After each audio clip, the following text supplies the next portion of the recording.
হচ্ছে গত 15 বছরে বাংলাদেশের অর্থনীতিকে ভঙ্গুর করে দেওয়া হয়েছিল। বর্তমানে আমাদের 4.49 যে আনএমপ্লয়মেন্ট রয়েছে সেটাকে আমরা 5% রিডিউস করার জন্য কথা বলেছি।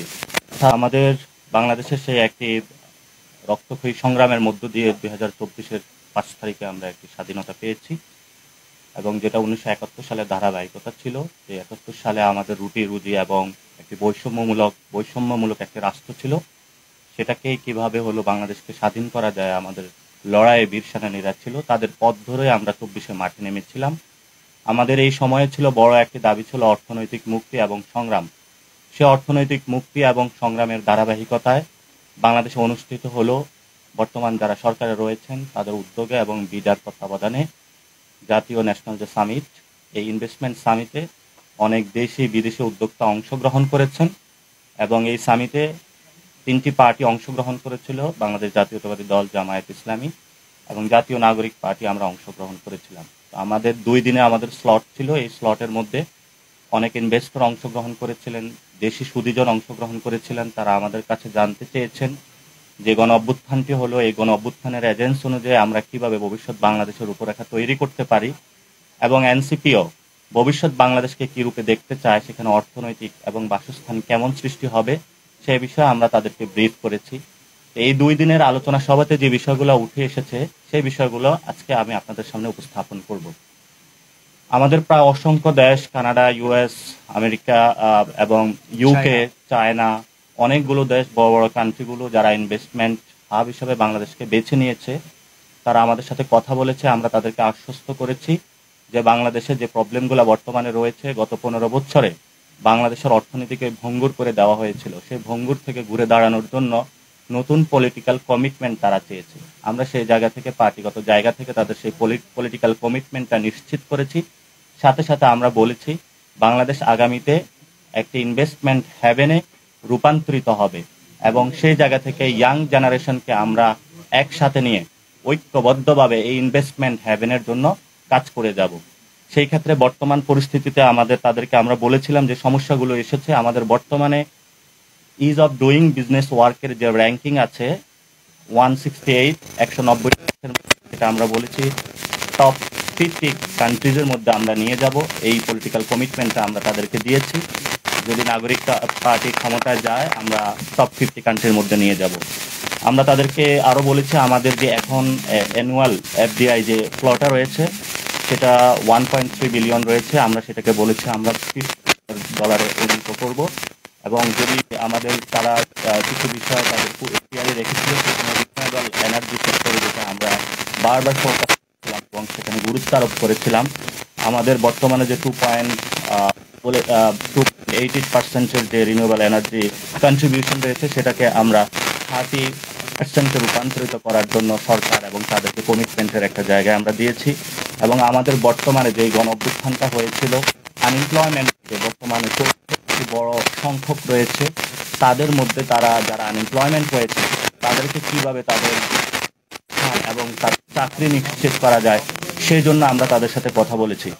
বর্তমানে আমাদের 4.49 যে আনএমপ্লয়মেন্ট রয়েছে সেটাকে আমরা 5% রিডিউস করার জন্য কথা বলেছি।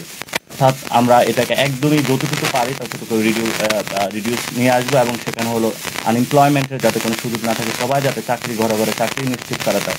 সেই সেক্টরগুলো আমরা তাদেরকে দেখানোর চেষ্টা করেছি যে আমরা কোন কোন সেক্টরে ফোকাস করে কাজ করব। আমরা তাদেরকে বলেছিলাম যে গ্রিন এবং যে আমাদের এনভায়রনমেন্ট গ্রোথের মধ্যে আমরা কাজ করব। সেখানে আমরা বলেছিলাম যে অ্যাগ্রোটেক যে আমাদের একটা পসিবিলিটি যে জায়গা রয়েছে সেখানে আমরা কাজ করতে পারি একসাথে।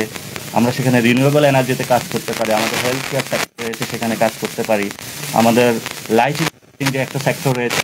আমরা জানি যে আমাদের একটি অ্যাগ্রো রিলেটেড একটা কান্ট্রি, তো আমরা কীভাবে অ্যাগ্রোকে ট্যাকে রূপান্তরিত করতে পারি, এআই কীভাবে আমরা অ্যাকোমোডেট করতে পারি সে বিষয়ে আমরা কথা বলেছি।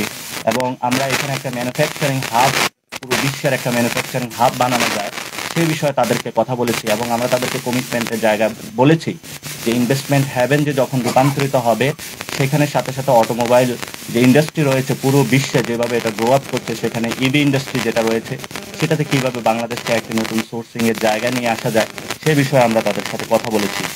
আমাদের বড় একটি শক্তির জায়গা রয়েছে ব্লু ইকোনমি। ব্লু ইকোনমি কিভাবে আমরা নতুন একটি শক্তিতে রূপান্তর করতে পারি সে বিষয়ে তাদেরকে কথা বলেছে। এইটিজের দশক থেকে আমাদের দুইটি সেক্টরে কিন্তু আমাদের অর্থনৈতিক সীমাবদ্ধতা রয়েছে। একটি হলো আমাদের রেমিটেন্স আসতেছে এখন গার্মেন্ট সেক্টরে রয়েছে, কিন্তু ভবিষ্যতে ডাইভার্সিফিকেশনে গিয়ে কিভাবে একটি ইনভেস্টমেন্ট হ্যাভেনের জায়গায় ম্যানুফ্যাকচারিং হাব তৈরি করতে যায়, এবং নতুন নতুন বিশ্বে কিন্তু আমাদের বড় একটি জেনারেশন রয়েছে যাদেরকে আমরা সার্ভিস ওরিয়েন্টেড যে ইন্ডাস্ট্রিগুলো রয়েছে সেগুলোতে আমরা ফোকাস করে কাজ করতে পারি, সেই বিষয়গুলো আমরা তাদেরকে আশ্বস্ত করেছি। এবং আমরা তারা যে বিষয়গুলো চ্যালেঞ্জ আকারে নিয়ে আসছে, তারা বলেছে বর্তমান অতীতে যে 15 ইয়ার্স বা বাংলাদেশের গত 53 বছরে তারা কোথাও কাজ করতে গিয়ে ঘুষের সম্মুখীন হয়েছে, তারা স্ট্রিক্ট রুলস অ্যান্ড রেগুলেশনের জায়গায় সম্মুখীন হয়েছে। আমরা তাদেরকে আশ্বস্ত করেছি যে এনসিপি যদি গভর্নমেন্টে আসে আমরা সলিউশনে যাব, সেখানে আমরা তাদের নিরাপত্তা বা সিকিউরিটি নিশ্চিত করব, এবং সেখানে যে বর্তমানে যে অনেক কঠিন কঠিন বিধান রয়েছে, এক গ্রুপ প্রেসের যে আমলাতান্ত্রিক যে জটিলতা রয়েছে তাদেরকে সেই জায়গাতে সহযোগিতা করবে, যাদের তাদের ব্যবসা বান্ধব একটি স্বনির্ভর বাংলাদেশ গড়ে ওঠে। এটা যদি করতে পারি তাহলে আমি মনে করি 71-এর সেই মুক্তিযুদ্ধ আমাদের সফল হবে। এটা যদি করতে পারি 90-এর সেই আমাদের গণ অভ্যুত্থান সফল হবে। এটা যদি আমরা করতে পারি 24-এর যারা শহীদ হয়েছিল, যারা আহত হয়েছিল, তাদের সেই অঙ্গহানি এবং রক্তের দাম আমরা উঠাতে পারবো। এখন আপনারা জানেন বিশ্ব মঞ্চে বর্তমান গ্লোবাল যে অর্ডারটা রয়েছে সেটা নতুন একটি বৈশ্বিক অর্থনৈতিক জায়গা সূচিত হচ্ছে।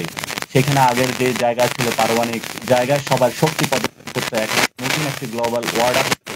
সেখানে আমরা চাচ্ছি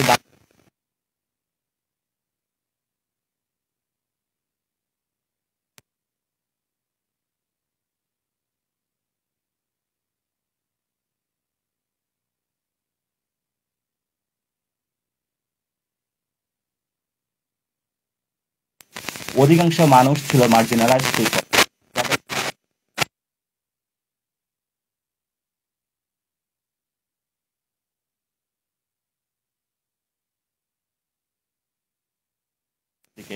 সামনে এগোতে পারি।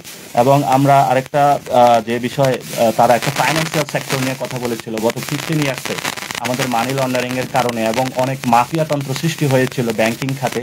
তারা ব্যাংকের টাকা নিয়ে ব্যবসায়িক কাজে ব্যবহার না করে নিজেদের আয়েশ এবং জন্য বিদেশে তারা পাচার করেছিল। ওই জায়গা থেকে আমাদের ব্যাংকিং সেক্টরটা ধসে পড়েছিল এবং ফাইন্যান্সিয়াল যে ট্রানজাকশন যে ইনস্টিটিউশনগুলো রয়েছে সেগুলো কোলাপস করেছে। সেই জায়গায় আমরা তাদেরকে নিশ্চিত করেছি ভবিষ্যতের উপর রেখায় বাংলাদেশের যে ফাইন্যান্সিয়াল সেক্টর আমরা নতুনভাবে গড়ে তুলব। এবং বর্তমানেও অনেকে আশ্বস্ত প্রকাশ করেছেন যে ফাইন্যান্সিয়াল সেক্টরে এবং বন্ডিং সেক্টরে গিয়ে তারা ভালো সুযোগ সুবিধা পাচ্ছে। আমরা নন পারফর্মিং যে লোনগুলো রয়েছে সেটা এখন 30% রয়েছে। আমরা তাদেরকে নিশ্চিত করেছিলাম যে এটা 10%-এ আমরা নিয়ে আসার চেষ্টা করব। এবং আমাদের বড় একটি জেনারেশন রয়েছে ফিমেল সেক্টর। ফিমেল সেক্টরের মধ্যে এখন গার্মেন্ট সেক্টরে কাজ করছে যারা লো স্যালারিতে কাজ করছে, কিন্তু আমাদের ইয়াং জেনারেশনের মধ্যে অনেক ফিমেল রয়েছে এবং মহিলা রয়েছে যারা হলো নতুন নতুন যে ম্যানুফ্যাকচারিং এবং সার্ভিস সেক্টরে কাজ করেছে। এবং সেখানে গতকাল সুন্দর একটি স্টোরি উঠে এসেছে যে বিদেশে যারা বাংলাদেশি ফিমেল ওয়ার্কার যাচ্ছে সেখানে তারা 8 ঘন্টা উইদাউট এনি কোনো মানে ব্রেক ছাড়াই কাজ করতে পারছে এবং ফোকাস করে একটা জিনিস ডেলিভারি করতে পারছে, যেখানে অন্যান্য দেশের মানুষের 2 থেকে 3 ঘন্টা কাজ করার পরে কিন্তু তাদের সেই ফোকাসটা ব্রেক হচ্ছে। তো এই যে শক্তির জায়গাগুলো আমরা তাদের নিশ্চিত করছি। মোস্টলি আমাদের সাথে যারা কথা বলেছে তারা নতুন নতুন সেক্টর আমাদেরকে তারা দেখিয়েছে। আমাদের ওয়াটার প্রবলেম, আমাদের ঢাকাতে বায়ুর প্রবলেম, আমাদের রিনিউয়েবল এনার্জি সেক্টরে কিভাবে যাওয়া যায় এবং তরুণ প্রজন্মকে তারা কিভাবে শক্তিশালী করা যায়। এবং তারা আমাদের সাথে খুবই উচ্ছ্বাস প্রকাশ করেছে আমাদের যে ঐতিহাসিক 5 তারিখের যে গণ অভ্যুত্থান সংগঠিত হয়েছে এর মাধ্যমেই তারা নতুন একটা বিনিয়োগের ক্ষেত্র পেয়েছে।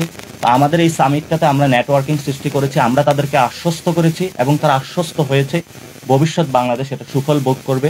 এবং বাংলাদেশের জনগণকেও আমরা আহ্বান করব যে আপনারা সবাইকে জনবান্ধব সৃষ্টি করে দেন। যে গত কয়েকদিন আগে বিদেশি যে কোম্পানিগুলো রয়েছে এবং ব্যবসা প্রতিষ্ঠানে কিন্তু হামলা চালানো হয়েছিল এবং সেখানে দেখেছিলাম প্যালেস্টাইন যে মুভমেন্টটা হয়েছিল সেখানে বাটা এবং কেএফসির যে স্টোরগুলো রয়েছে সেখানে ভাঙচুর চালানো হয়েছিল। আমরা জনগণকে বলতে চাই যে আপনারা এইসব কোনো হীন কার্যকলাপ এবং জায়গা থেকে যদি আপনাদের বন্ধ রাখেন, তাহলে ভবিষ্যৎ জায়গা থেকে আপনাদের নতুন করে সুযোগ সৃষ্টি হবে। আমরা তাদেরকে আশ্বস্ত করেছি ভবিষ্যতে, আমরা তাদেরকেও আশ্বস্ত করেছি ভবিষ্যতে বাংলাদেশের কোনো ক্ষেত্রে যদি জনগণের কোনো স্বতঃস্ফূর্ত আন্দোলনে যদি কেউ এই ধরনের আইন শৃঙ্খলার ব্যত্যয় ঘটিয়ে কোনো ব্যবসা প্রতিষ্ঠানে হামলা করে, জনগণকে তাদের আহ্বান জানাচ্ছে তাদেরকে আইনের হাতে তুলে দিন। আপনারা সেখানে দাঁড়িয়ে ব্যবসা বান্ধব পরিস্থিতি সৃষ্টি করুন। অনেক বিনিয়োগকারী দেশে এসেছে, আপনারা তাদের এনভায়রনমেন্ট করে দেন। বিদেশে যেভাবে ব্যবসা বাণিজ্যের এনভায়রনমেন্ট সৃষ্টি করা হয়েছে, এই ইনভেস্টমেন্ট হ্যাভেনে জনগণকে এগিয়ে আসতে হবে, পলিটিক্যাল পার্টিগুলো এগিয়ে আসতে হবে, বিভিন্ন পক্ষ গোষ্ঠী এগিয়ে আসতে হবে। আমরা গতকালকে আরও লক্ষ্য করেছিলাম যে যখন এই সামিটটা হচ্ছিল, মানুষ যখন উচ্ছ্বাসিত, সবার মধ্যে একটা কনফিডেন্স বুস্ট আপ হয়েছে, তখন বিভিন্ন রাজনৈতিক দলের ব্যক্তিবৃন্দ এটা নিয়ে মকারি করছিল। আমরা তাদের উদ্দেশ্য বলতে চাই, আমাদের সামনে একটি সম্ভাবনা এসেছে, একটি আশা এসেছে, সেটাকে যদি আমরা কাজে না লাগিয়ে মকারি করে থাকি, তাহলে কিন্তু বাংলাদেশ আবারই পিছনে যাবে। এবং আমরা তাদেরকে বলেছিলাম, বাংলাদেশের এই যে সুযোগটা সৃষ্টি হচ্ছে, সেখানে 15টা কমিশন করা হয়েছে, রিফর্মস কমিশন। আপনারা এই 15টা রিফর্মস কমিশনের মধ্যে যদি কাজগুলো হয়, ভবিষ্যৎ বাংলাদেশে এ ধরনের কোনো সমস্যা থাকবে না। আপনারা আসবেন, ওয়ান স্টপ সলিউশনের মাধ্যমে কাজগুলো খুব দ্রুত গতিতেই সম্পূর্ণ হবে। এবং তারাও এটাতে আশ্বস্ত হয়েছে।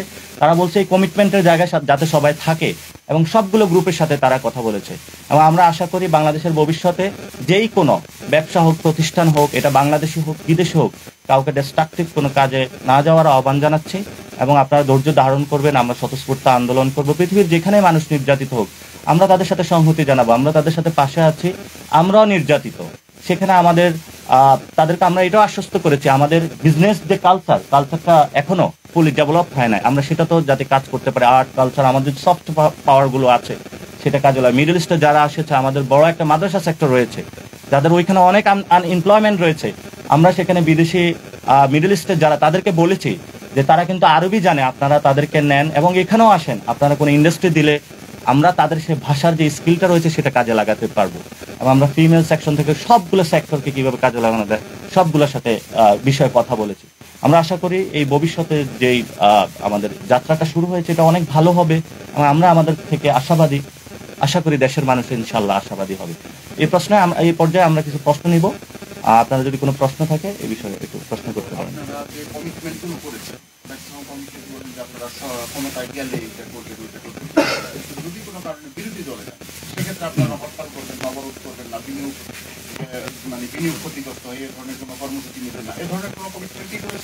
আমরা সেখানে একটা বিষয় তাদেরকে বলেছি যে আমাদের পলিসির কন্টিনিউটি, যেটা আমাদের কাছে তারা বারবার স্টেট আকারে নিশ্চয়তা রয়েছে।